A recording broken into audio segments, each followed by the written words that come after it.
مضل له ومن يضلله فلا أشهد أن لا إله إلا الله وحده لا شريك له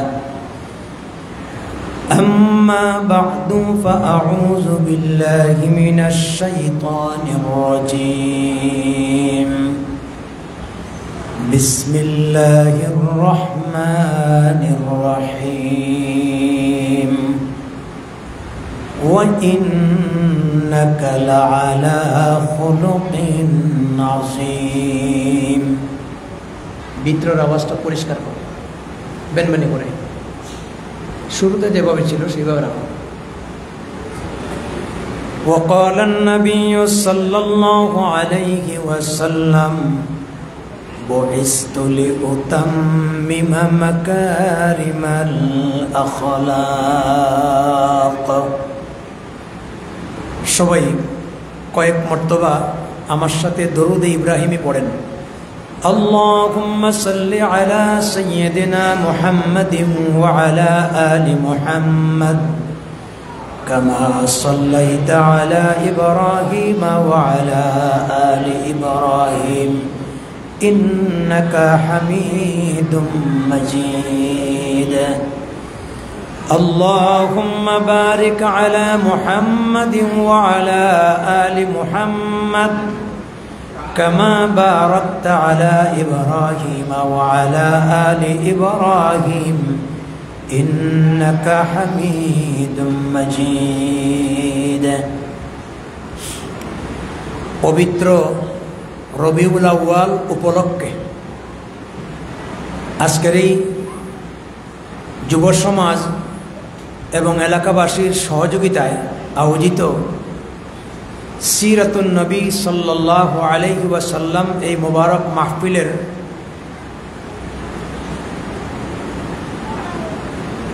সম্মানিত সভাপতি,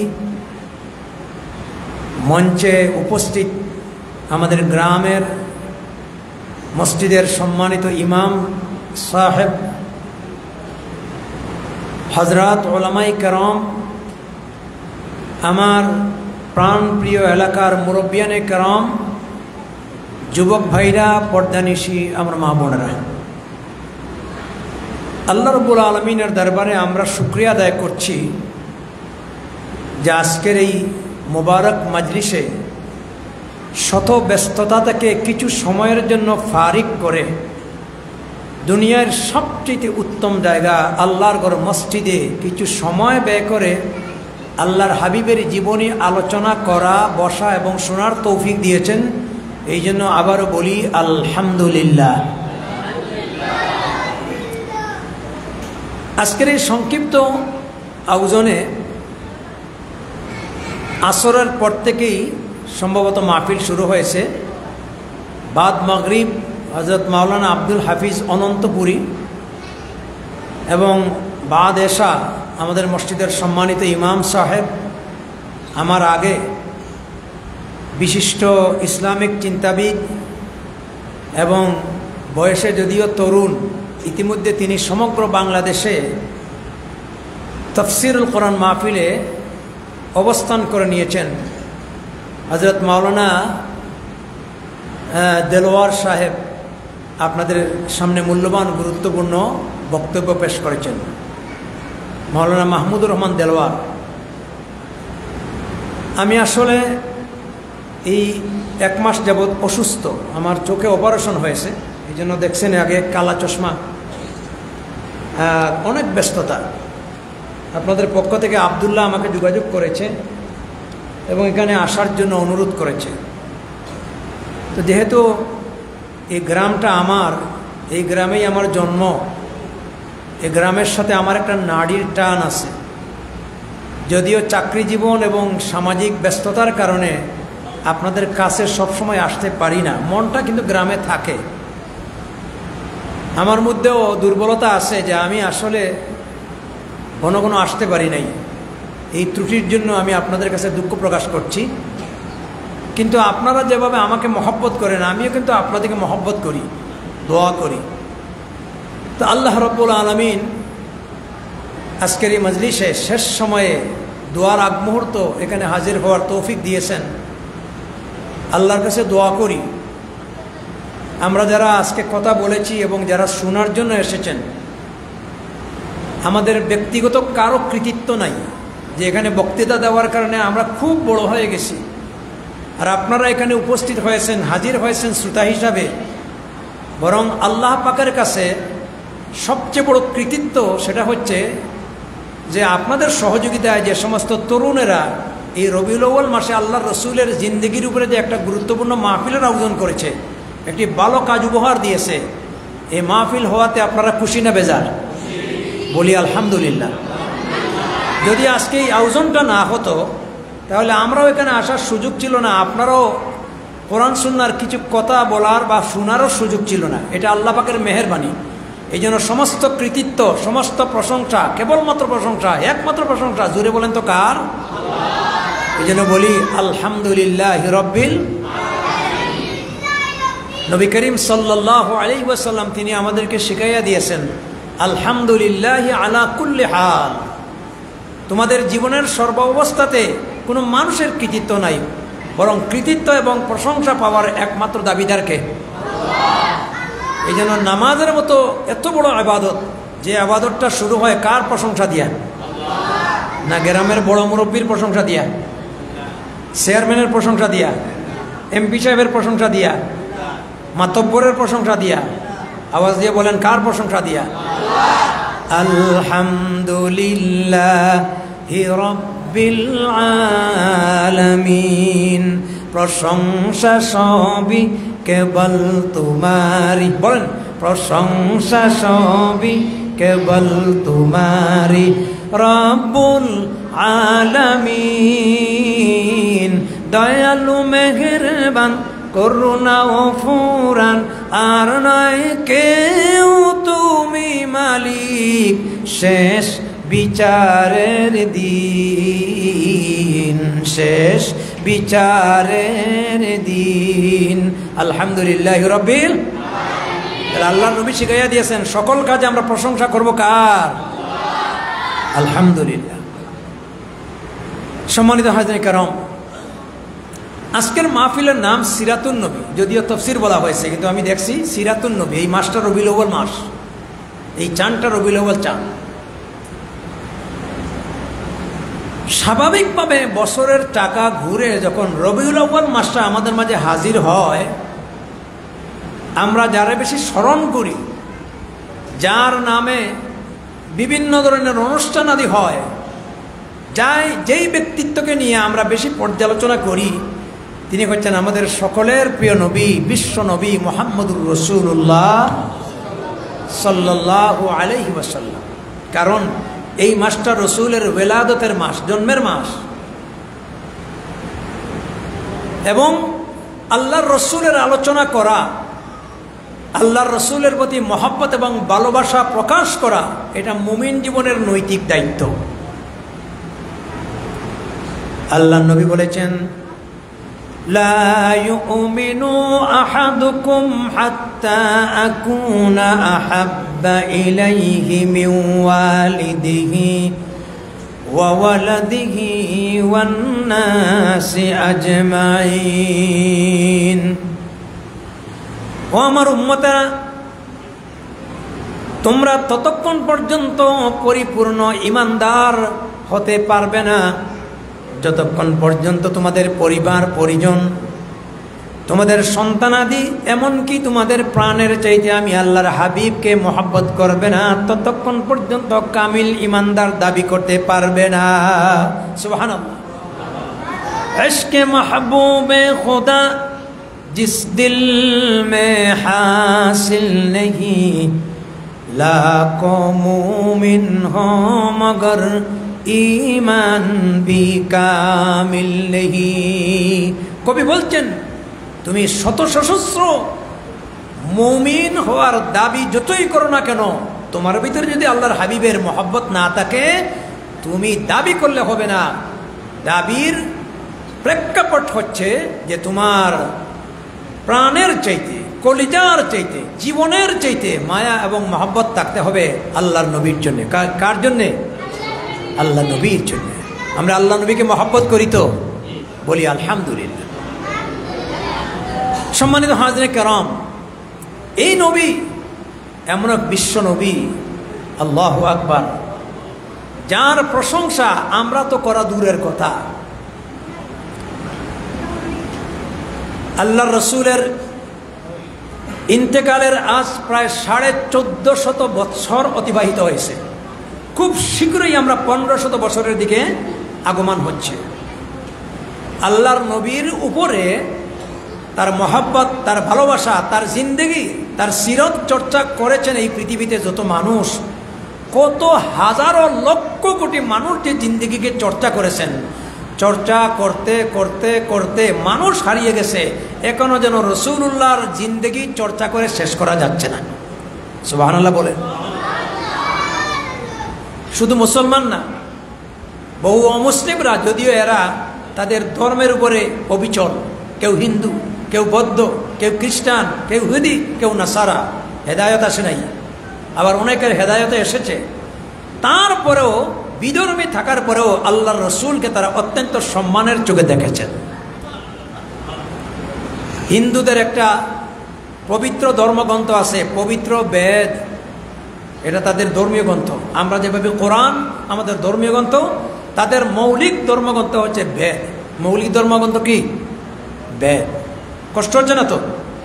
আমি খুব লম্বা করব না, আজকের এই অনুষ্ঠানটা লম্বা হওয়ার বিষয়ও না।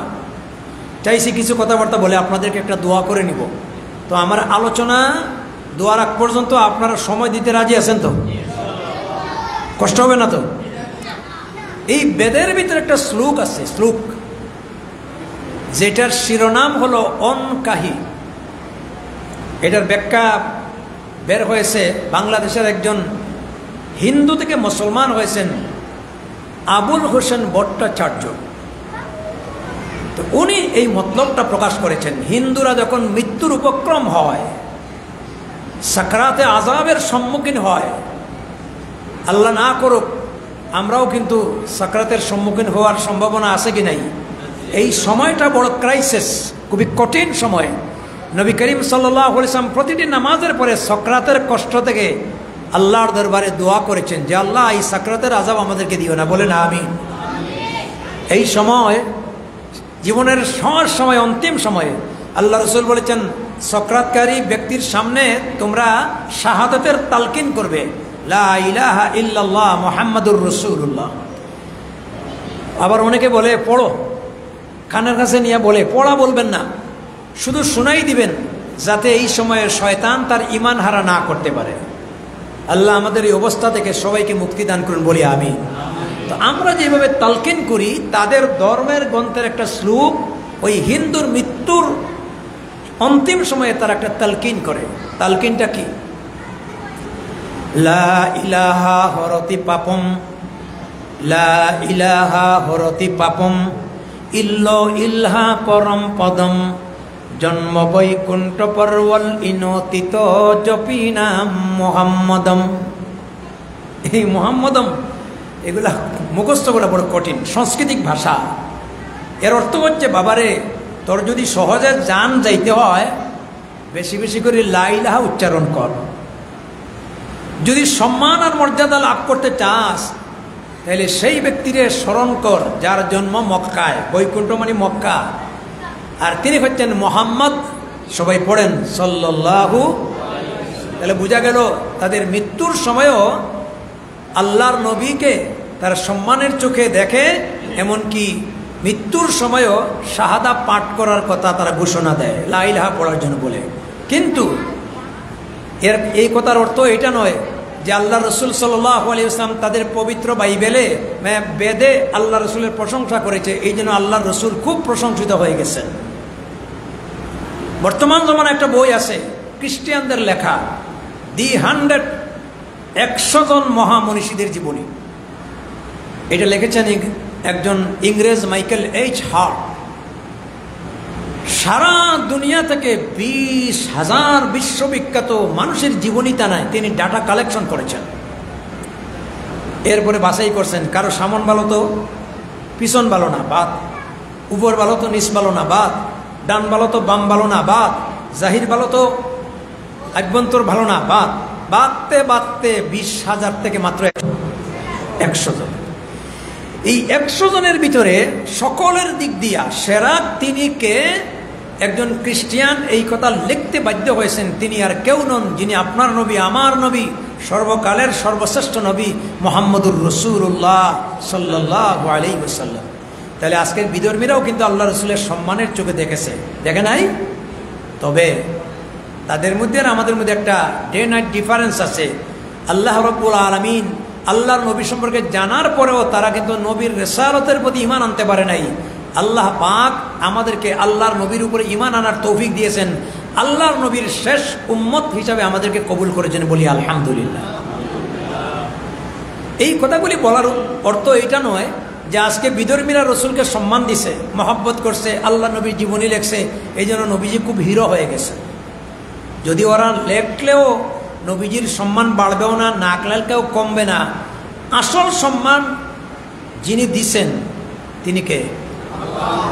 আল্লাহ পাক বলেছেন, ওয়া ইন্নাকা লাআলা খুলুকিন আযীম। এই আয়াতটা আমি মূলেই পড়েছিলাম।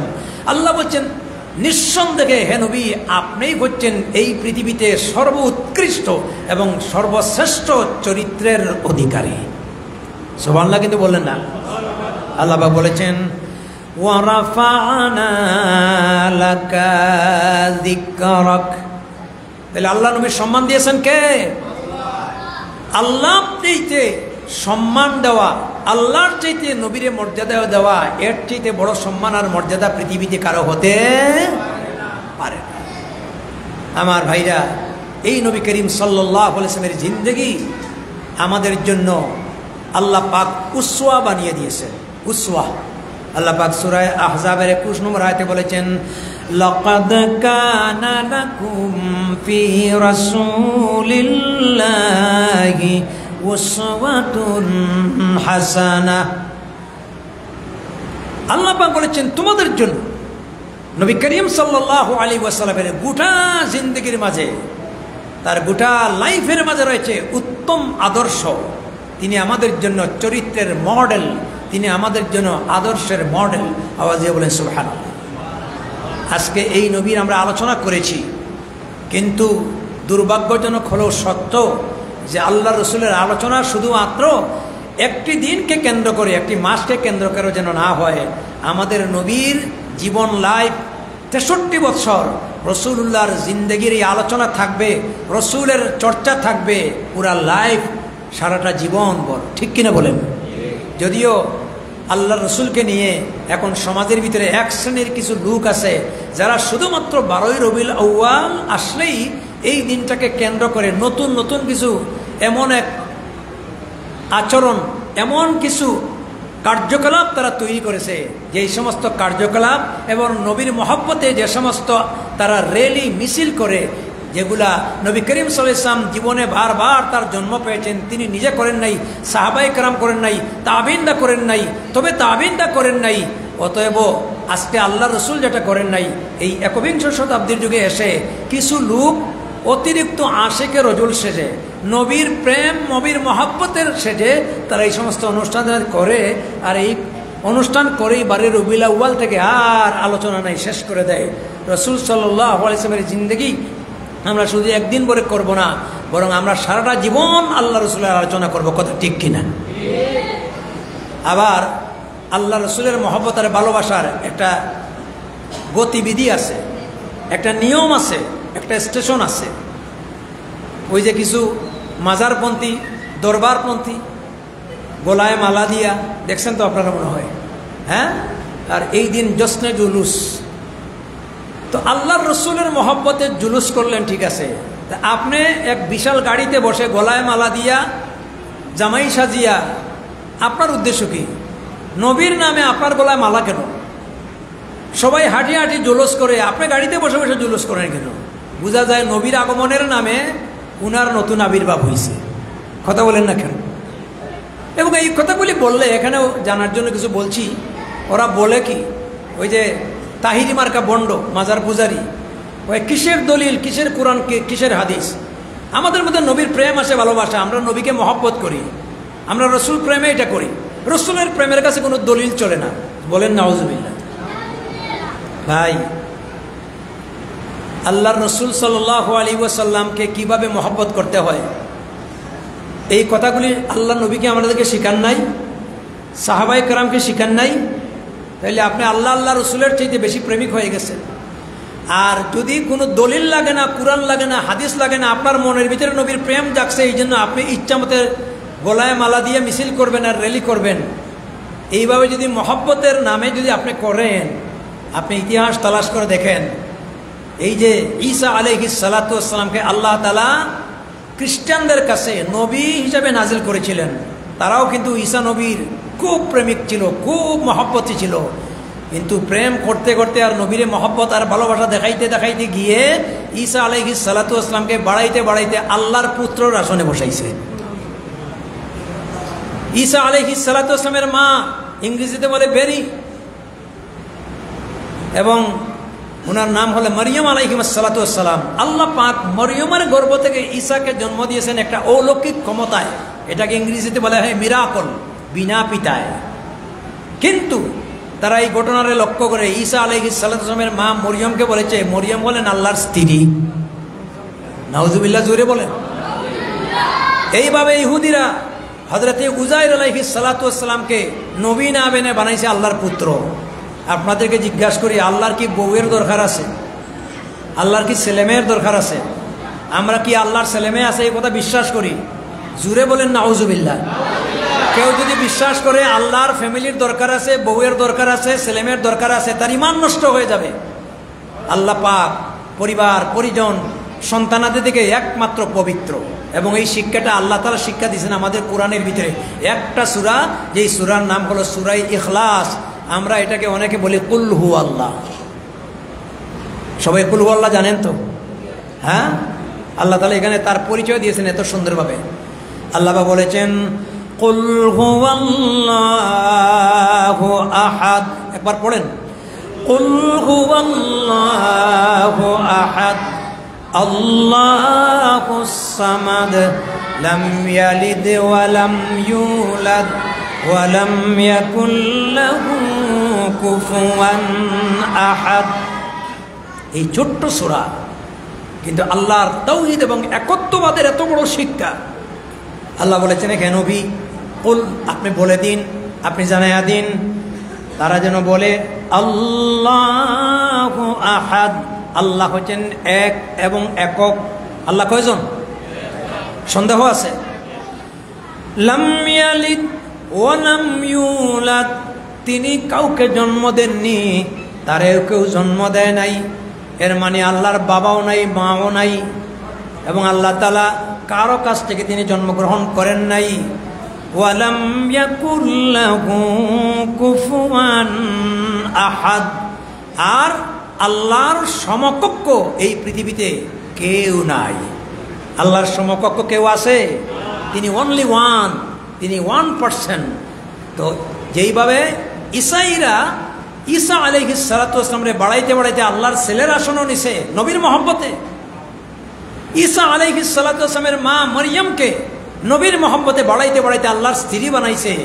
আজকে যারা কোরআন মানে না, হাদিস মানে না, দলিল মানে না, শুধু নবীর প্রেম, এই প্রেমের নামে আজকে নবীরে বাড়াইতে বাড়াইতে এরা আল্লাহর আসনে নিয়ে গেছে। এমনকি দাবি করতেছে মোহাম্মদ খুদা নেহি, খুদা সে জুদা নেহি। মোহাম্মদ যদিও আল্লাহ নন, এবার আল্লাহ থেকে একেবারে পৃথক নন, তাইলে আর থাকলো কোথায়? এবং আরো নতুন নতুন দর্শন বাইর হইছে।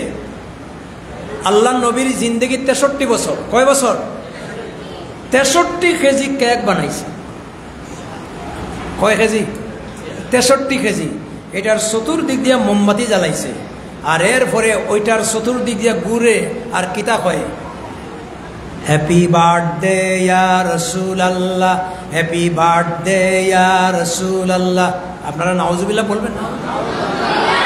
এই যে জন্মের দিনে কেক কাটা, রাসূলুল্লাহর নামে কেক কেটে ইহুদি আর নাসাদের তরিকায় আল্লাহ রসুলের বার্থডে পালন করতেছে। এগুলা নবী করিম সাল্লাল্লাহু আলাইহি ওয়াসাল্লাম পালন করছেন, সাহাবীরা করছেন, তাবিনরা করছেন, তাহলে দেখেন নবীর নামে আজকে নতুন নতুন ধরনের ফিতনা আবির্ভাব হয়েছে এবং এই সমস্ত কাজগুলি করতেছে এই তাহিরি মার্কা বন্ড ফকিরেরা, ঠিক কিনা?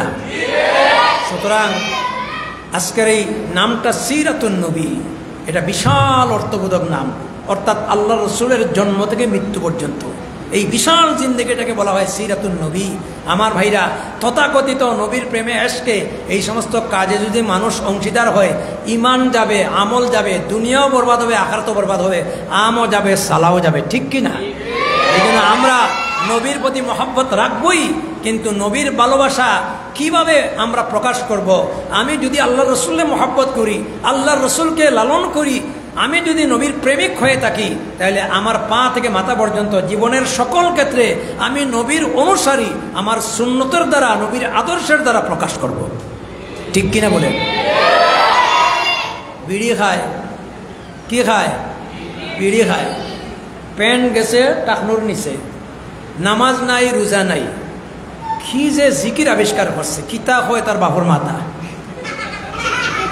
আস্তাগফিরুল্লাহ। আর এরা বলে নবীর প্রেমিক। আল্লাহ এই সমস্ত বন্যামি থেকে আমাদেরকে হেফাজত করুন। বাংলাদেশে মাজার বাড়তে বাড়তে দরবার শরীফ বাড়ছে 12,000-এর উপরে। কয় হাজার? 12,000। অবশ্যই আমরা আল্লাহর ওলিদেরকে মহব্বত করি, তাদেরকে শ্রদ্ধা করি। শাহজালাল রহমতুল্লাহ আলাই আল্লাহর ওলি, শাহপন্না আল্লাহর ওলি, কিন্তু উনারা তো আসেন নাই যে উনাদের মাজারকে কেন্দ্র করে উরুস করার জন্য, উনারা তো আসেন নাই যে উনারে কেন্দ্র করে মাজার কমিটির ফেট বোর্ডার জন্য। এগুলোর জন্য আসছিলেন না, কলিমার দাওয়াত নিয়ে আসছিলেন। এই জন্য মাজার টাজারে পয়সা দিয়েন না, কথা বুঝছেন? মাজার ভাঙার কথা বলছেন। এই কথাগুলি বললে আবার কিছু লোক আছে বলবে এরা আউলিয়া উলিয়ারে বালা পায় না। আমরা অবশ্যই আউলিয়া কেরামকে সম্মান করি, কিন্তু আউলিয়া কেরামের নামে মাজারকে কেন্দ্র করে ভণ্ডামি আমরা কখনো পছন্দ করি না। মাজারে পয়সা টয়সা দিয়েন না। এই যে পয়সা টয়সা আপনারা দেন, এগুলা সব যায় মাজার কমিটির ফেটে, ঠিক কিনা?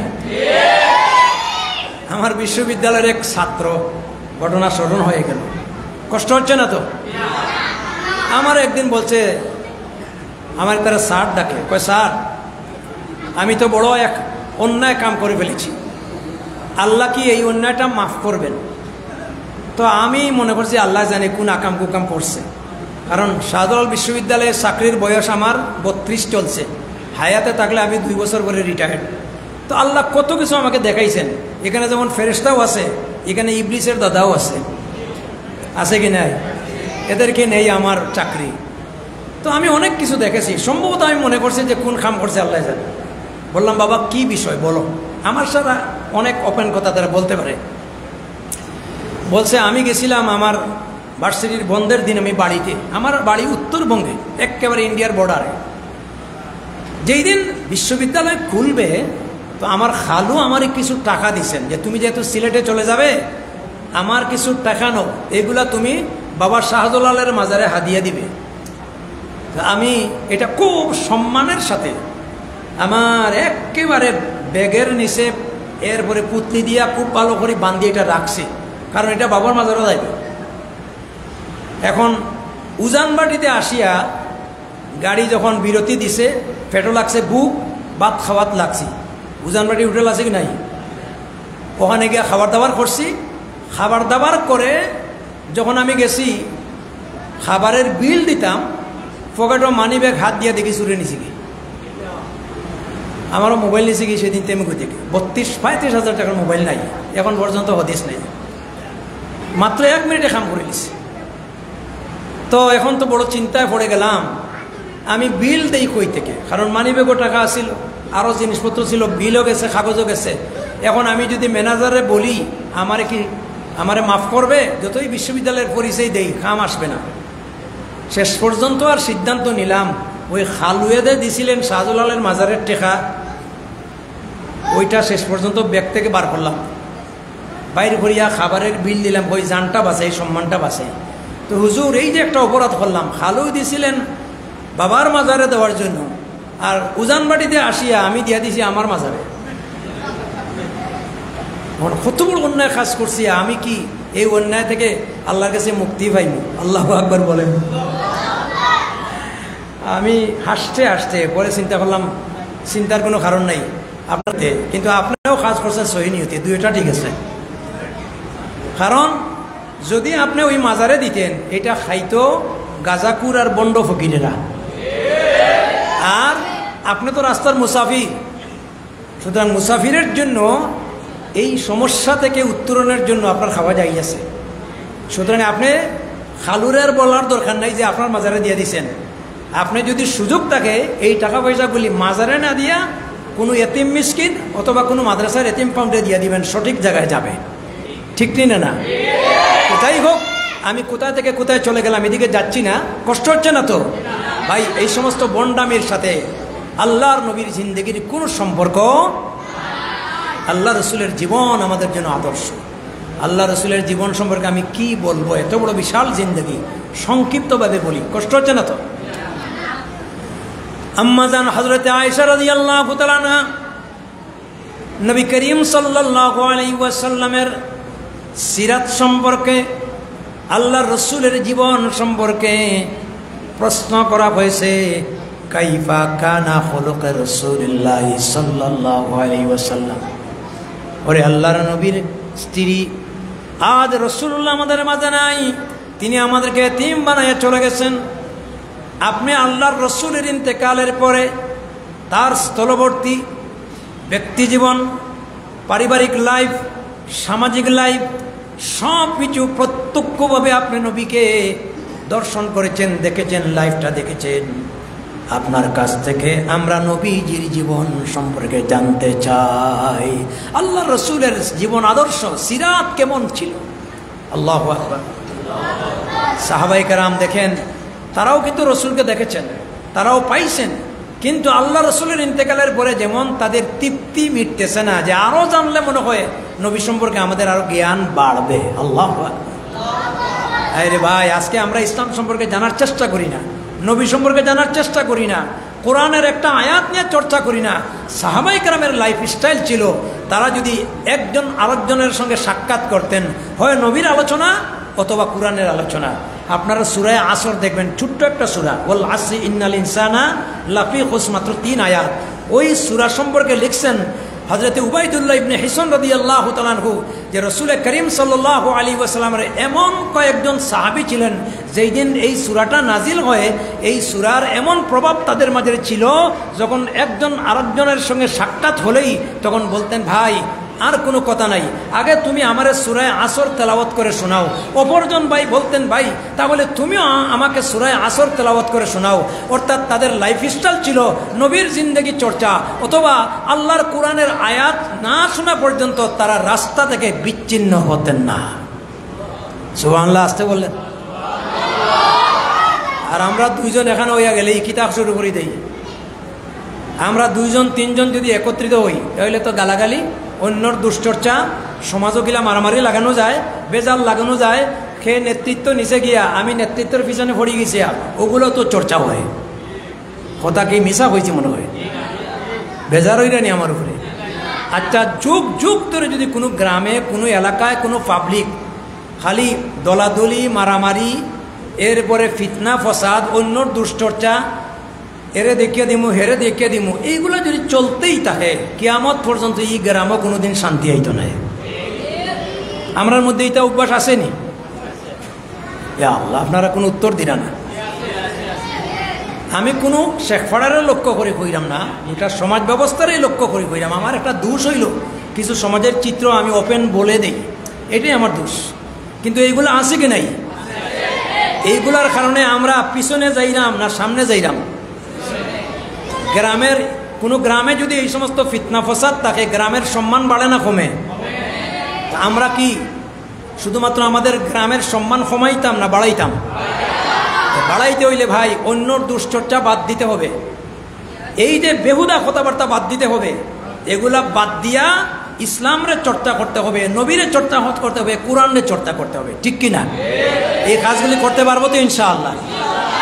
হিংসা, বিদ্বেষ এগুলা ঠিক না।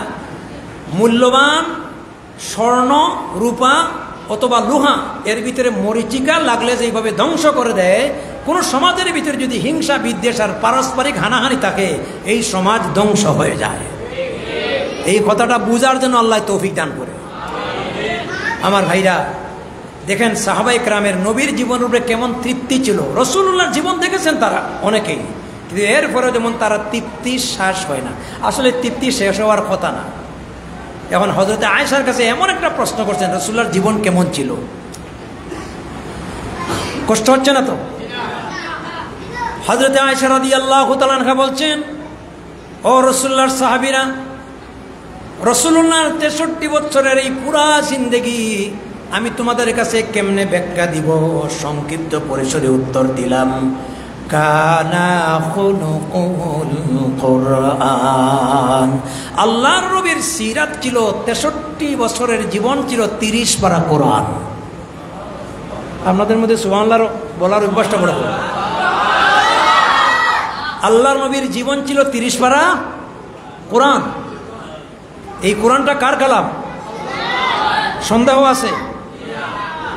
এই কোরআনের মাহাত্ম্য সম্পর্কে আল্লাহ বলছেন, কুল লাউ কানাল বাহরু মিদাদাল লিকালিমাত ইলা আখিরিল আয়াত। সারা পৃথিবীর 3 ভাগ পানির যদি খালি বানানো হয়, আর গাছ বৃক্ষ দিয়ে যদি কলম বানানো হয়, ওই কালিয়ার কলম দিয়ে যদি কোরআনের মাহাত্ম্য লেখা হয়, কলমও শেষ হবে, কালিও ফুরিয়ে যাবে। আল্লাহর কোরআনের মাহাত্ম্য লেখে কেউ শেষ করতে পারবে না। তো সেই কোরআন যদি নবীর জীবন আদর্শ হয়, সেই নবীদের জিন্দেগি লেখে বর্ণনা করে শেষ করা যাবে? এই জন্য আসুন আজকের এই মাহফিল থেকে শপথ করি যে আমরা আমাদের ছেলেদের হাতে আল্লাহর নবীর চরিত্রের বইগুলি হাতে তুলে দেব, রাসূল সাল্লাল্লাহু আলাইহি ওয়াসাল্লামকে শিখাবো, নবী সম্পর্কে জানাশোনার জ্ঞান রাখবো।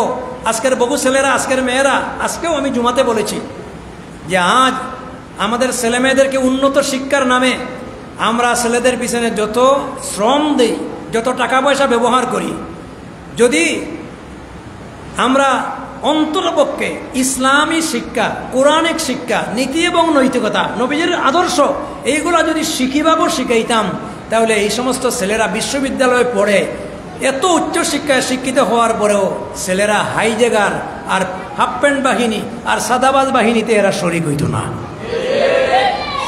আজকে বড় বড় সাদাবাজি করে তো বড় বড় শিক্ষিত, কিন্তু আমরা একটা অভ্যাস আছে। আইজও আমি কইছি মসজিদে, আমি আলহামদুলিল্লাহ আমার মসজিদে মনে একটা পরিবেশ, অনেকে জুমার নামাজ পড়েন, সিলেটের বাহির থেকে অনেক মুসল্লিরা আসে, আমরা বাইরে জায়গা দিতে পারি না।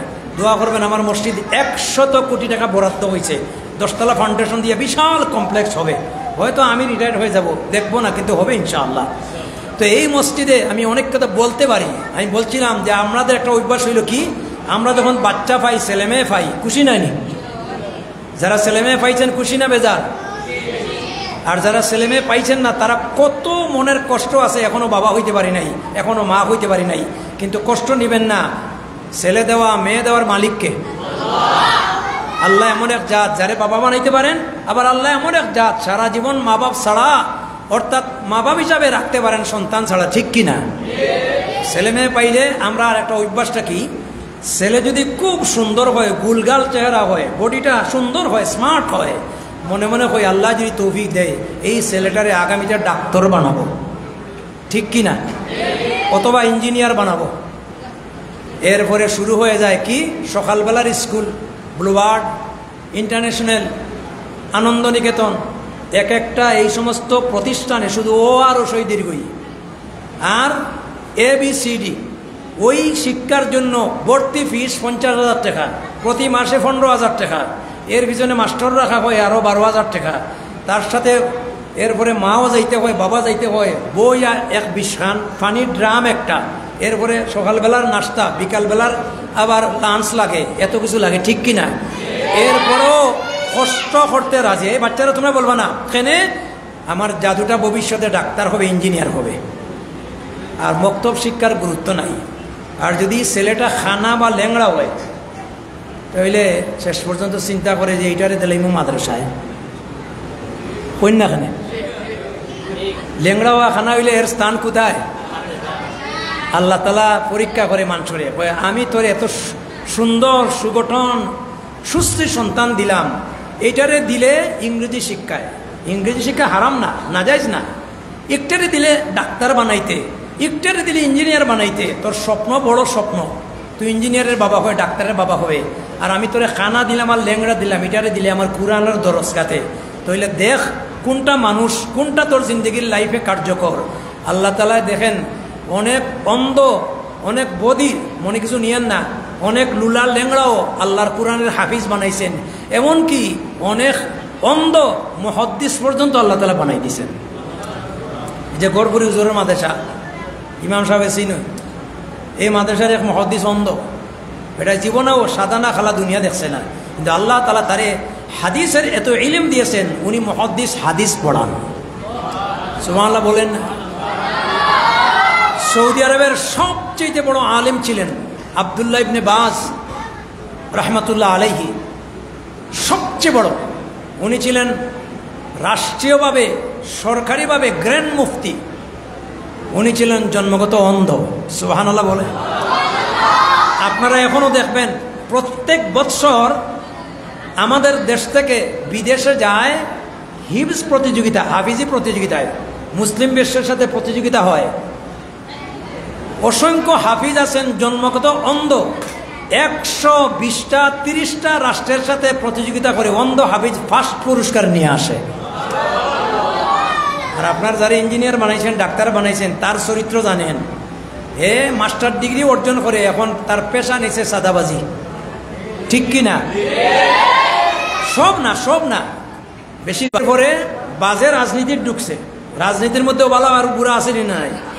আবার দেখুন জানো যে হুজুরের রাজনীতির ওয়াজ করলিরা, ভাই রাজনীতি আল্লাহ রসুলও করছেন, কি বলেন, করছেন কিনা? রাষ্ট্র পরিচালনা করছেন কিনা? আমরার মধ্যে বালাও রাজনীতি আছে, খারাপও রাজনীতি আসেনি না নাই।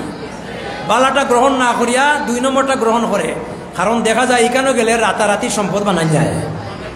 কথা কইন না এখানে? ভোটের আগে, নির্বাচনের আগে কিতা হয়, কয় আমারে ভোটটা দেন, দেখবেন এলাকার অবস্থা পরিবর্তন হয়ে যাবে, দেখবেন আমার অবস্থা এই হয়ে যাবে, সেই হয়ে যাবে। কোনো মতে যদি ভোটটা নেয়, আর ভোটের সময় মসজিদ হয় মাথার ট্রফি দেয়, আছে না নাই? হুজুরের কাছে দোয়া নেয়, আর ভোটে পাস করার পরেও যত বড়ুয়াবার সব হুজুরের পিছনে দিয়ে ঢুকায় না।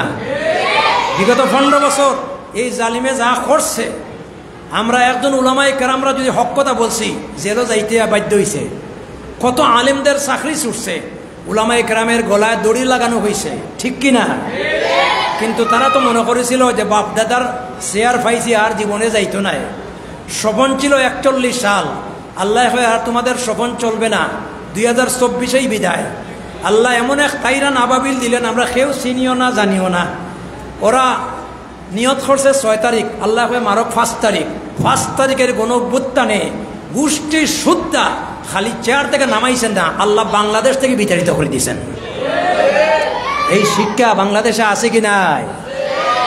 ভাইরা আমার, চরিত্র যদি সুন্দর থাকে, ঠিক থাকে। আজকে দেখেন ঢাকা বিশ্ববিদ্যালয়ের ডাকসু নির্বাচন হয়েছে, এরপরে গতকালকে সাকসু নির্বাচন হয়েছে। এই 2 জাহাঙ্গীরনগর 2 বিশ্ববিদ্যালয়ের ছাত্রদের ভোট, আলহামদুলিল্লাহ। যে ছেলেগুলি তরুণ, টকবগে, নামাজি, আল্লাহওয়ালা, এত সুন্দর কথাবার্তা, এরা যে আসছে ক্ষমতায় কেউ ভাবছে না। এই 2 বিশ্ববিদ্যালয়ের নির্বাচন দেখে অনেকের মাথা খারাপ হয়ে গেছে, এখন থেকে গুমর বড়ি খাইয়া ঘুমে গেছেন। যে ইন্না লিল্লাহ, সারা বাংলাদেশের অবস্থা এটা কিটা। কারণ কি জানেননি? মাঝখানে একটা কথা বলে নেই, আমরা রাষ্ট্রের অনেক এপিট ওপিট, মুদ্রার এপিট ওপিট আমরা শাসন ক্ষমতায় মানুষ দেখছি, সুদ ডাকাইত দেখছি, দুর্নীতিবাজ দেখছি। বাংলাদেশের মানুষ সজাগ হয়ে গেছে, আর বাংলাদেশের মানুষ কোন চাঁদাবাদ মস্তানদেরকে শাসন ক্ষমতায় দেখতে চায় না। বাংলাদেশের মানুষ দেখতে চায় কোরআনওয়ালাদেরকে, ঠিক কিনা? কারণ মানুষের বুঝ হয়ে গেছে এই সমাজের পরিবর্তনের জন্য চরিত্র ছাড়া কোনো উপায়। বাংলাদেশের কত সম্পদ বাহিরে গেছে, কত টাকা পয়সা বাহিরে গেছে। আমাদের দেশ গরিব হওয়ার কথা না, আমাদের দেশ আলহামদুলিল্লাহ এখনো ভালো, কিন্তু দুর্নীতি বন্ধ হয়ে গেলে 5 বছরের ভিতরে এই দেশ পরিবর্তন হতে সময় লাগবে না, ঠিক কিনা বলেন? নবী করিম সাল্লাল্লাহু আলাইহি ওয়াসাল্লাম তার জীবন অতিবাহিত করে এই মক্কার 13টা বছর দাঁড়ে দাঁড়ে মানুষকে তৌহিদের দাওয়াত দিয়েছেন, তাবলীগ করেছেন, দাওয়াত করেছেন, মানুষ তৈরি করেছেন। আর মদিনার 10টা বছর ওই মানুষ দিয়া মদিনায় রাষ্ট্র পরিচালনা করে একটি সুখী, সমৃদ্ধশালী, দুর্নীতিমুক্ত সমাজ কিভাবে পরিচালনা করা যায় তিনি দেখিয়ে দিয়ে গেছেন, ঠিক কিনা? এই জন্য শেষ কথা বলতে চাই, আমি সেই দিকে আর যাচ্ছি না। আজও ইনশাআল্লাহ সমাজের পরিবর্তন হবে। আল্লাহ তাআলা কোরআনে কারীমে কি বলছেন? আল্লাহ রাব্বুল আলামিন বলছেন, আল্লাযীনা ইম্মাক্কান্নাহুম ফিল আরদ আকামুস সালাহ ওয়া আতাউজ যাকাত ওয়া আমারু বিল মা'রুফি ওয়া নাহাউ আনিল মুনকার। এটা কোরআনের আয়াত কিনা?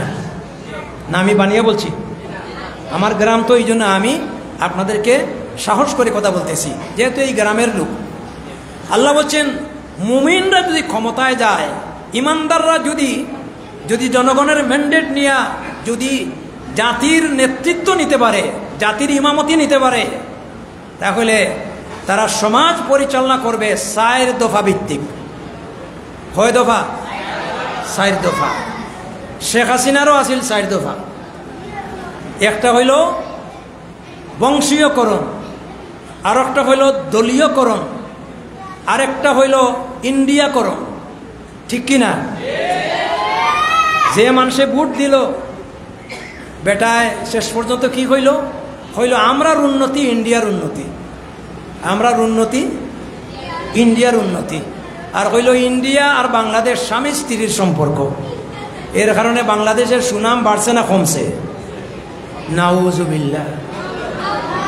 ইন্ডিয়া একটা হিন্দু রাষ্ট্র, আজকে বাবরি মসজিদ ভাঙ্গিয়া খান খান করছে, ওলামা ইকরামদেরকে হত্যা করতেছে। দারুল উলুম দেওবন্দ বিশ্ববিখ্যাত মাদ্রাসারে ভবিষ্যতে তারা সংকল্প করছে এই মাদ্রাসারেও তছনছ করতে, যদিও চিন্তা করছে, কিন্তু এটারে ধ্বংস করা এত সাহস করার শক্তি নাই। কারণ ইন্ডিয়া আমাদের চেয়ে শক্তিশালী মুসলমান আছেন। ইন্ডিয়ার যে উলামা ইকরাম আছেন, এরা রক্ত দিয়া ব্রিটিশকে বিতাড়িত করছেন। সেই উলামা ইকরামের দ্বারক বাহক এখনো আছেন। ইনশাল্লাহ ইন্ডিয়া এই স্বপ্ন দেখলে ইন্ডিয়া ব্যঙ্গে টুকরা টুকরা হয়ে যাবে। ঠিক কিনা বলেন? ওনারা স্বপ্ন দেখছিলেন, যেহেতু স্বামী স্ত্রীর সম্পর্ক, জুলাইয়ের অভ্যুত্থানে স্ত্রীরে আমরা স্বামীর বাড়ি পাঠাই দিছি। ও আল্লাহ, আমরা স্বামীর বাড়ি দিলাম, এখন ইন্ডিয়া করলো কিতা? আমরা দিলাম কন্যা, তারা দিল বন্যা। আমি বলছি না, ঠিক কিনা? আর ফ্যাসিস্ট এই জমানায় আর আসবে না, আর দুর্নীতিবাদের রাজত্ব বাংলাদেশে হবে না ইনশাআল্লাহ। এই জন্য চরিত্রই আসল। আল্লাহ পাক বলছেন, যদি ইমানদাররা যদি দেশের নেতৃত্ব যায়, যেভাবে একজন ভালো ইমাম থাকলে মসজিদে নামাজ পড়তে আরাম লাগে, ঠিক কিনা? রাষ্ট্র ক্ষমতায় যদি ভালো ইমাম থাকে, রাষ্ট্র কিভাবে হবে? 4 দফা। আকামাস সালাহ, সমাজে নামাজ কায়েম করা হবে। ওয়া আতাউজ যাকাত, অর্থভিত্তিক সমাজ ব্যবস্থা চালু হবে। ওয়া আমারু বিল মা'রুফ, সৎ কাজের আদেশ দেওয়া হবে। ওয়া নাহাউ আনিল মুনকার, অসৎ কাজ থেকে বিরত রাখা হবে। যদি এই 4 দফা ভিত্তিক একটা রাষ্ট্র চলে, তাহলে এই রাষ্ট্র কেমন হবে? আল্লাহ পাক এই রাষ্ট্রের উপরে আসমানি জমিনি যত বারাকা আছে, আল্লাহ সব বারাকা দান করবেন। কথাটা আমার না, কথাটা আল্লাহ। জোরে বলেন কার? আল্লাহ রাব্বুল আলামিন বলছেন কোরআনে কারীমে, আল্লাহ তাআলা বলছেন কোরআনে কারীমে, আল্লাহ রাব্বুল আলামিন বলছেন, যদি ওই সমস্ত জনপদের বাসিন্দারা, ওয়ালাউ আন্না আহলাল কুরা আমানু ওয়াত্তাকাও, দেখেন আমি কোরআন দিয়ে বলছি, ওয়ালাউ আন্না আহলাল কুরা আমানু ওয়াত্তাকাও লাফাতাহনা আলাইহিম বারাকাতিম মিনাস সামাই ওয়াল আরদ। এটা কত টাকা?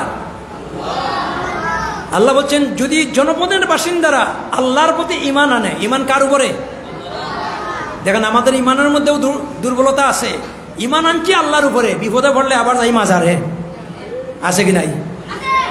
যাইও মাথার সিজদা দেয়, অথবা হয় বাবা ঠিকই গেছি, আমার একটু সাহায্য করো, আমার ছেলেটা বিপদে পড়ছে, তুমি আমার সাহায্য করো, আমার তো রোগ দূর হয় না, একটু আমার প্রতি লক্ষ্য করো, আমার ছেলেটা বাইরে যাবে, একটু ভিসা পাসপোর্টের ব্যবস্থা করো। এগুলো সব শিরিক। কারণ বিপদ থেকে দূর করা, অসুস্থতা দূর করা, ভিসা দেওয়া, পাসপোর্ট দেওয়া, সম্মান দেওয়া, টাকার মালিক বানানো, এগুলা কোনো পীর ফকিরের কাজ নয়। এই কাজগুলি জোরে বলেন কার? এই বিষয়গুলি আমাদের বদ্ধমূল করতে হবে।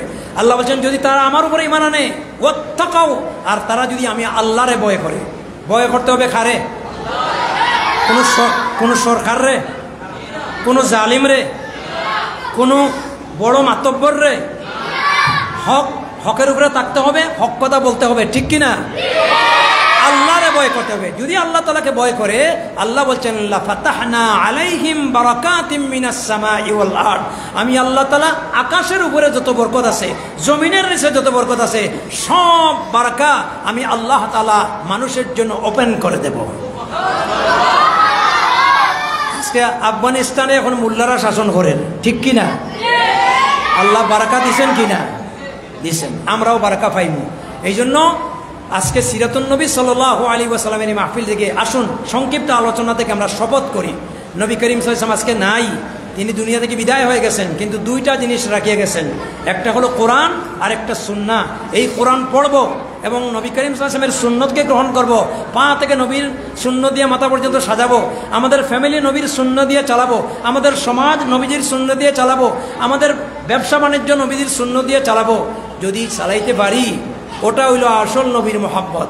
আর আল্লাহ নবী বলেছেন মান আহাব্বা সুন্নতি ফাকাদ আহাব্বানি ওয়া মান আহাব্বানি কানা মাই ফিল জান্নাহ, যে নবীর সুন্নতকে মহব্বত করলো সে নবীরে মহব্বত করলো, আর যে নবীরে মহব্বত করলো সে নবীর সঙ্গে বেহেশতের সাথী হয়ে গেল।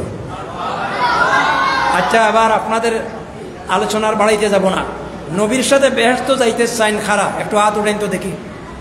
আলহামদুলিল্লাহ। একটা স্লোগান দেন জুড়ে চড়ে, নারায়ে তাকবীর, আল কোরআনের আলো, আল হাদিসের আলো, নারায়ে তাকবীর। আল্লাহ হাত নামান। 4-5টা মিনিটের ভিতরে আমি কিছু খুচরা কথা হইব। আমার এই গ্রাম, এবং যেহেতু আপনারা আমাকে সম্মান করেন, আমিও আপনাদেরকে মহব্বত করি, দোয়াও করি, আর আপনাদের দোয়া আলহামদুলিল্লাহ সারা বাংলাদেশে নানাচে কানাচে দৌড়াদৌড়ি করি। আমি আমাদের গ্রামবাসীর উদ্দেশ্যে আমি আপনাদেরকে জোড়হাত করে একটা কথা বলছি, যে আমাদের সমাজ ব্যবস্থাতে অতীতে যত বিশৃঙ্খলা আছে, ভবিষ্যতে যেন আমরা গ্রামে আর কোনো বিশৃঙ্খলা করব না। রাজি আছেন তো? কারণ সমাজের বাচ্চারা তোমরা কথা কই না, সমাজের বিভিন্ন এলাকা দেখলে খুব ভালো লাগে, সুন্দর হর, এরপরে বিভিন্ন এলাকা আগুয়াইছে আর আমরা পিছাইলাম, ঠিক নেই না? আল্লাহ নবী বলছেন মাল্লাম ইয়ারহাম সগীরানা ওয়ালাম ইউয়াক্কির কাবীরানা ফালাইসা মিন্না, যে ব্যক্তি বড়রে সম্মান দেয় না, ছোটরে মহব্বত করে না, সে আমার উম্মতের দাবি করতে পারে না। আমরা যারা বয়সে বড় তারারে সম্মান দিব তো, তাহলে বড়দের দায়িত্ব, ছোটদের দায়িত্ব হলো বড় সম্মান দেওয়া। বড় যারা আছেন আপনাদের দায়িত্ব হলো ছোটরে মহব্বত করা। আর 2 নম্বরে ভাই, এই দুনিয়াটা ক্ষণস্থায়ী, খার কোন দিন বিদায় ডাক আইব, কবরে যাওয়া লাগবো। এই দুনিয়াটা আসল জগৎ না। আমরা যদি ওই মারামারি, হানাহানি, নেতৃত্ব আর দলাদলি আর কুন্দনের পিছনে আমরা বয়সটারে ব্যয় করে নেই, আর এই অবস্থায় যদি খবরে ডাক এসে যায়, ইন্না লিল্লাহ, আল্লাহর কাছে আফসোস করা ছাড়া কোনো উপায় থাকতো না, ঠিক কিনা? এই জন্য আমি অনুরোধ করবো, আপনারা সমাজটারে সুন্দর করোকা, অতীতের যত জটিলতা আছে এগুলা দূর করোকা, মিলেমিশে চলোকা, হিংসা, বিদ্বেষ, অহংকার দূর করোকা। আজকে যারা সমাজের নেতৃত্বর লোভ থাকে, নেতৃত্বর পাওয়ার আশা থাকে, এগুলা নিয়ে সমাজও মারামারি করে, এই নেতৃত্বে মানুষের জিন্দগি আর মর্যাদার ধ্বংসের কাল হইয়া দাঁড়ায়। অনেক সময় নেতৃত্বের সম্মান বাড়ে না, বরং নেতৃত্ব ধ্বংস করে, ঠিক কিনা? দেখেন, বঙ্গবন্ধু মুজিবুর রহমান সাহেব খুব সম্মানী লোক ছিলেন, এই দেশের স্বাধীনতার আন্দোলনের উনি অগ্রণী ভূমিকা পালন করছেন, এটা অবিশ্বাস করার কোনো উপায় নাই। কিন্তু উনার পরবর্তীতে উনার মেয়ে 15 বছর যে কাজ করছে, উনার কাজের কারণে খালি উনার সম্মান কমে নাই, বরং বঙ্গবন্ধুর সম্মানও কমে গেছে। এক মেয়ের কারণে বাপও গেছে, ঠিক কিনা? এই জন্য দুনিয়ার সব কিছুতেই একটা জিনিস রাখবেন, আল্লাহর কাছে চাইবেন। আল্লাহ যদি আপনার সম্মান দিতে চায়, চেয়ারে বসাইতে চায়, কোনো মায়ের ফুট নাই আপনার খানদরি টানিয়ে লামাইতে। আর আল্লাহ যদি আপনার সম্মান দিতে চায় না, আপনি চেয়ারে বসিয়া সম্মান পাবেন না, বরং বহু মানুষ চেয়ারে বসিয়া মানুষের লাতি খেতা খাইয়া বেইজ্জতি হয়েছে। আমরা মিলেমিশে চলমো তো ইনশাআল্লাহ, হিংসা বিদ্বেষ বাদ দিব তো ইনশাআল্লাহ, কোনো মারামারি ফিতনা ফাসাদে জড়িত হব না। রাজি আছেন তো? এই শিক্ষাটাই দিয়েছেন আল্লাহ নবী। শেষ কথা, আমি খুব খুশি হয়েছি, আমাদের এলাকার ভিতরে কিছু তরুণরা জাগ্রত হয়েছে আলহামদুলিল্লাহ, এবং তারা এই বয়সে ভালো ভালো কাজ করতেছে। এই যে আবদুল্লাহ সহ আরও যারা আছেন, আমরা সমাজে আরও একটা সমস্যা আছে। ওই এক গ্রামের কথা বলছি, মাহফিল করতো বাচ্চারা, কোরআন হাদিসের বা ইসলামের কাজ করতো, কিছু মুরব্বী মাথা গরম, হ্যাঁ আমরা রে কইল নানি, আমরা অর্ডার ছাড়া তার পাফি ওয়াইয়া কই বর্তন ইটা করতে পারতো না। আচ্ছা তুমি খেয়ে বা খারা একজনে ইসলামের কাজ করতো, তোমারে খোয়া লাগবে, তুমি কি তা ইসলামের ঠিকাদারি নিছো নি? এটা বাপদাদার ঠিকাদারি নেই, এই কাজ কেউ করবে না। আপনি পছন্দ করেন না করেন, আসলে আসেন না আসলে নাই, কিন্তু কেউ যদি ভালো কাজ করে এই কাজে আপনারা সহযোগিতা করবেন তো ইনশাআল্লাহ। বহুদিন ধরে গ্রামে মাহফিল হয় না, ইমাম সাহেব আসার পরে একটা মাহফিল হয়েছিল। আমি অনুরোধ করব, আজকে কিছু খুচরা কথা বলছি, বিস্তারিত বলার সময় নাই, আমি অসুস্থ। আপনারা আগামীতে ইনশাআল্লাহ দল মত নির্বিশেষে একটা তাফসির মাহফিল করবেন এবং ইনশাআল্লাহ ভালো ভালো মানের বড় বড় বক্তা ইনশাআল্লাহ এখানে আসবেন, কোরআন হাদিসের কথা শুনবো। যে সমাজে কোরআনের চর্চা হয় এই জায়গাটা ভালো হয়। কোরআনের সাথে একটা কাপড় লাগলে তার সম্মান বাড়ে না কমে? যদি আমাদের এলাকার ভিতরে কোরআনের চর্চা হয়, উলামায়ে কেরাম আসেন, ওয়াজ নসিহত হয়, সমাজের পরিবর্তন আসবে কিনা? আসবে। এই জন্য আল্লাহ তাআলা তার নবীরে বলেছেন, লাস্তা আলাইহিম বিমুসাইতির, এ নবী আপনারে আমি পাঠাইছি না ডান্ডা দিয়ে মানুষকে সংশোধন করতে, আমি বানাইছি আপনারে ওয়াইন্নাকা লাআলা খুলুকিন আযীম, মানুষকে চরিত্র দিয়ে সংশোধন করতে। আসুন আমরা চরিত্রবান হই, আমরা নবীর আদর্শে আদর্শবান হই, আমরা আল্লাহ রসুলের সুন্নতকে গ্রহণ করি, রসুলুল্লাহর চরিত্রকে ধারণ করি। ইনশাআল্লাহ দুনিয়াতেও আল্লাহ কল্যাণ দিবেন, রহমত দিবেন, বরকত দিবেন, ফ্যামিলিতে বরকত দিবেন, সমাজে বরকত দিবেন, আর আখিরাতে নবীর সুপারিশের মাধ্যমে আল্লাহ আমাদেরকে জান্নাতের মালিক বানাইয়া দিবেন। ভালো থাকুন, সুস্থ থাকুন। আমার কথা যদি কারো গায়ে লাগে, সমাজের বাস্তবতা তুলনা দিছি, আল্লাহর বাস্তে মাফ করে দিবেন। এখন আর আগের যুগ নাই, সমাজটা পরিবর্তন করতে চাই, উলামায়ে কেরাম ঐক্যের পক্ষে ইনশাআল্লাহ আপনারা দোয়া করেন। আমরা তো বহু শাসন দেখছি, ভবিষ্যতে আর এদের শাসন দেখতে চাই না, আমরা দেখতে চাই এই দেশের আলিমদের শাসন। আর উলামায়ে কেরামের হাতে যদি ইনশাআল্লাহ 5টা বছর নেতৃত্বে দেয়, বাংলাদেশ পরিবর্তন হতে সময় লাগবে না। আপনারা একমত আছেন তো? ওয়া আখিরু দাওয়ানা আনিল হামদুলিল্লাহি রাব্বিল আলামিন, ওয়াসসালামু আলাইকুম ওয়া রাহমাতুল্লাহি ওয়া বারাকাতুহু। আব্দুল্লাহ 2-1 মিনিট কি বলবেন, এরপরে দোয়া হয়ে যাবে। সম্মানিত মুসল্লি کرام, আমরা খুব সুন্দর কিন্তু সময় অপেক্ষা করে আলোচনা শুনছিলাম। আসলে আমাদের মেহমান সময় দিয়েছেন, আমরা আমাদেরকে ব্যাপারটা মূল্যায়ন দিতে পারি নাই। আমার অনেক প্রবাসী ভাই, আমার বন্ধু, আমার ভাই, আমার চাচা,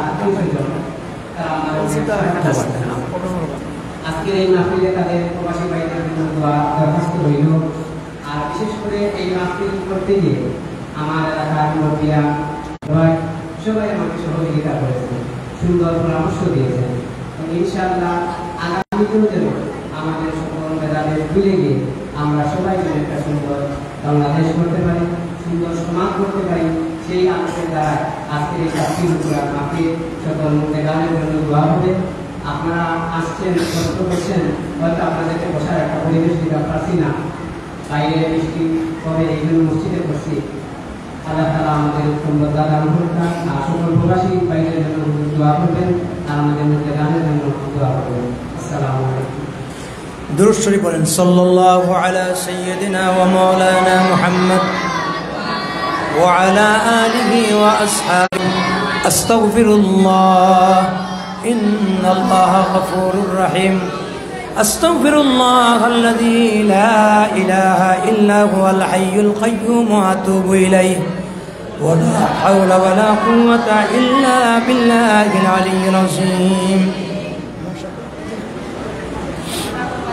আমাদের অনেক মুরব্বিয়ানে কেরাম নাই, যারা আমাদের বাপ চাচা ছিলেন, আমাদেরকে অত্যন্ত মহব্বত করতেন, স্নেহ করতেন।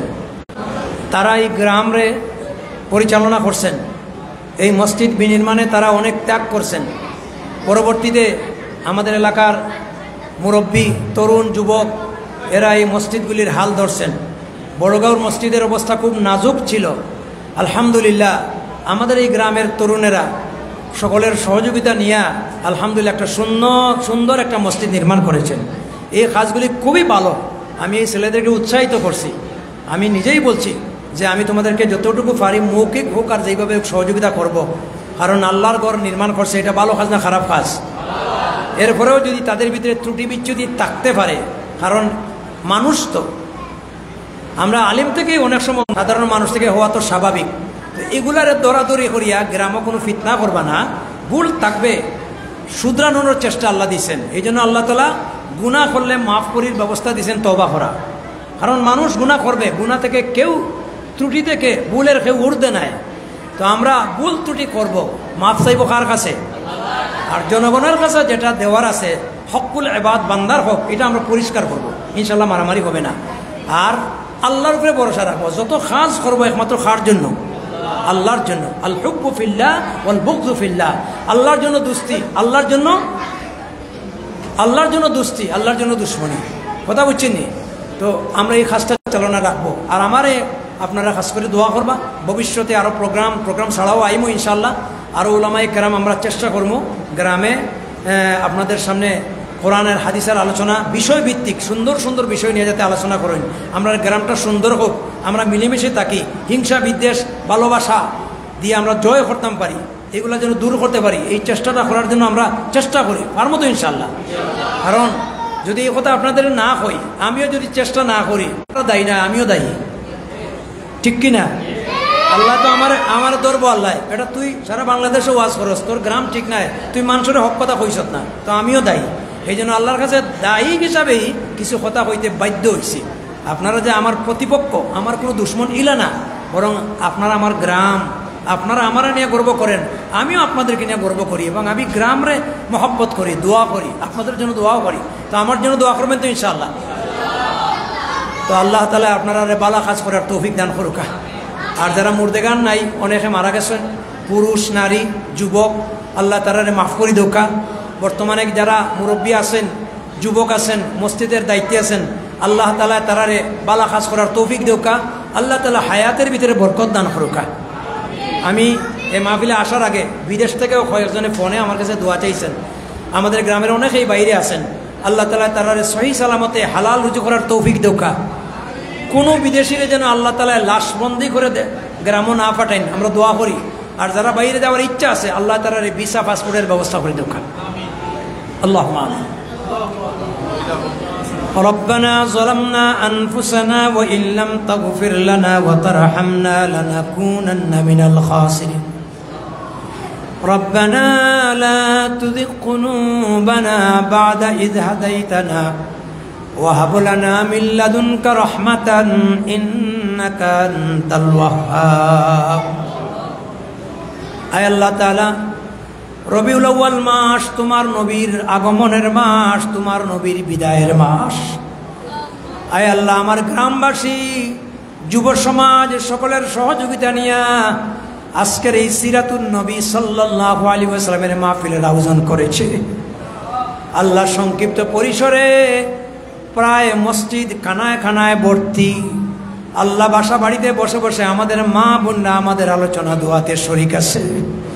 মেহেরবানি করে আজকের এই সংক্ষিপ্ত মাহফিল আউয়াল থেকে আখের পর্যন্ত তুমি কবুল আর মঞ্জুর করে নাও। আয় আল্লাহ, আমাদের ভিতরে যারা বিমারি, বাসা বাড়িতে, হাসপাতালে, মেডিকেলে, ক্লিনিকে, আল্লাহ তোমার রহমত দিয়া এই সমস্ত বেমারিদেরকে শিফা দান ফরমাও। আল্লাহ, আমাদের গুনার কারণে বড় বড় হাসপাতালে নিয়ে আমাদেরকে শোয়াইও না। আল্লাহ, আমাদের নাকে আর মুখে পাইপ লাগাইও না। আল্লাহ, আমাদেরকে ক্যান্সার দিও না। আল্লাহ, আমাদের হার্ট বাল্ব, কিডনিরে তুমি নষ্ট করো না। ইয়া আল্লাহ, তোমার নবী যত বুড়াই থেকে পানা চাইছেন, আমরা পানা চাইতেছি, আমাদের মাফ করে দাও। সুস্থতার সাথে জীবনযাপন করার তৌফিক দাও। আল্লাহ, আমাদেরকে মানুষের বোঝা বানাইও না। আল্লাহ, আমাদের হায়াতের মধ্যে বরকত দাও, আমাদের রিজেকের ভিতরে বরকত দাও, আমাদের ব্যবসা বাণিজ্যের ভিতরে বরকত দাও। ইয়া আল্লাহ, এই মুহূর্তে স্মরণ হয়েছে আমাদের মা বাপের কথা। হে আল্লাহ, আমাদের অনেকের বাবা নাই, অনেকের মা নাই। এই গ্রামের অসংখ্য মুরব্বিয়ানে কেরাম আজকে কবরবাসী, অসংখ্য মা বোনরা কবরস্থ, অসংখ্য যুবকেরা কবরস্থ। আল্লাহ, মেহরবানি করে তুমি তারারে মাফ করে দাও। ইয়া আল্লাহ, তুমি তারার কবরটারে জান্নাতের বাগান বানাই দাও। রব্বির হামহুমা কামা রব্বায়ানি সগীরা। রব্বির হামহুমা কামা রব্বায়ানি সগীরা রব্বানা ইগফির লি ওয়া লিওয়ালিদাইয়া ওয়া লিল মুমিনিনা ইয়াউমা। আল্লাহ তামাম বিশ্বের মুমিন মুমিনাতদের মাফ করে দাও। আয় আল্লাহ, বর্তমান পৃথিবীতে মুসলমানদের অবস্থাটা বড় নাজুক রে আল্লাহ। বিশেষ করে ফিলিস্তিন গাজাবাসীর অবস্থা বড় নাজুক আল্লাহ। এই বর্বর ইসরায়েলের হাত থেকে গাজাবাসীরে তুমি রক্ষা করো। ইয়া আল্লাহ, এই গাজার চক্রান্ত থেকে ফিলিস্তিনকে তুমি হেফাজত করো। আল্লাহ, বাইতুল মুকদ্দিসকে তুমি রক্ষা করো।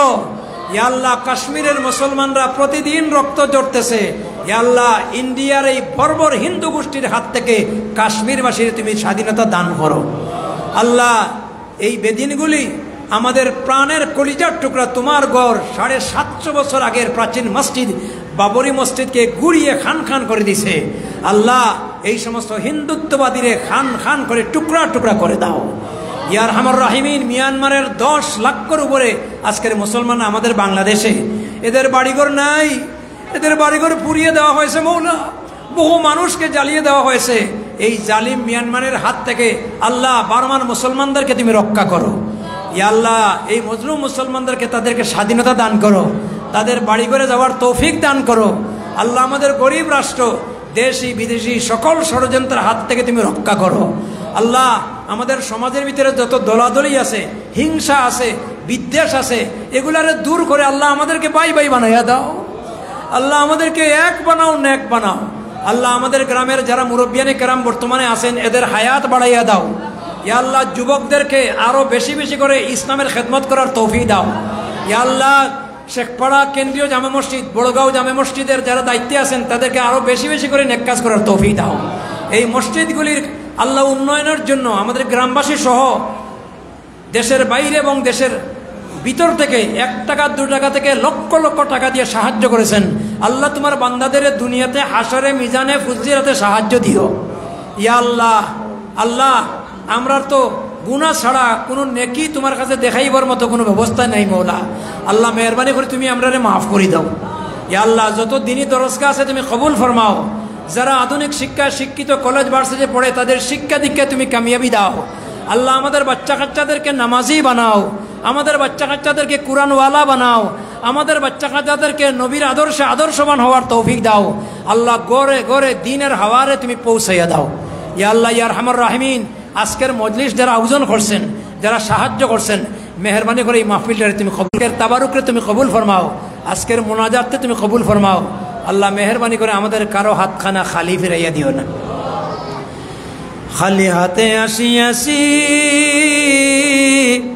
তোমার দরবার, গুনাহ ছাড়া কোনো কিছু নাহি যে আমরার।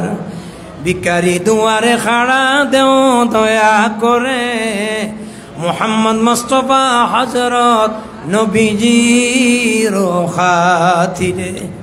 করো কিনা করো দয়া, আল্লাহ ধরেছি দামন, জীবনে মরণে আল্লাহ না হবে ছাড়ন। আল্লাহ, ইমাম সাহেব সহ আমন্ত্রিত ওলামায়ে কেরাম বয়ান করেছেন, সবার বয়ানে তুমি কবুল করো। শেষ আখরি গুজারিশ, আমরা জানি না দুনিয়া থেকে কে কোন দিন বিদায় নিয়ে হবো না।